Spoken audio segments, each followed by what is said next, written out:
And what we're trying to bring to light too at our museum, because at this time in New York, slavery was actually still legal.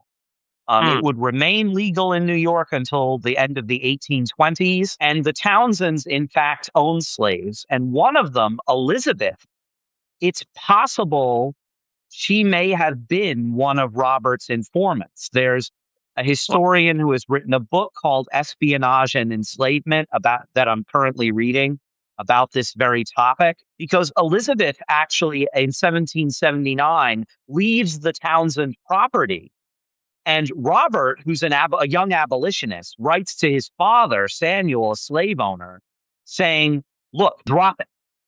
Don't look into this. Don't try to get her back." And so historians have wondered why. right. Why is he so like? Of course, he's a member of a manumission society.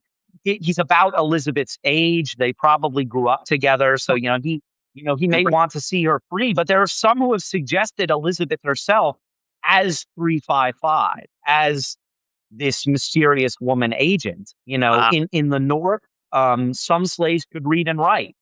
So, Right. we know that somehow she was able to keep in touch with Robert, because after the war, he facilitates her return to Oyster Bay on Long Island. She had been sold at one point out of state, and she returns and is eventually manumitted and is a free woman by 1790.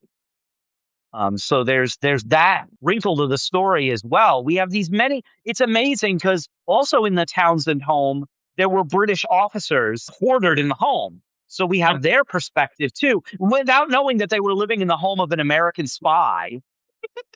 One of the officers who stayed there was John André himself. Oh, wow. Yeah, the man who recruited Benedict Arnold, the British spy master, and he's living in the home of an American. Yep. It froze up again. Oh, yeah. So Andre's living in the home of an American spy, and he's not even aware. Wow. Yeah, and poor Andre, he had a not so good end. He ran into some Americans and got caught and uh, hanged, if I recall. Yeah, I've been to that spot where he was caught. It's on the Hudson near Sleepy Hollow in a little place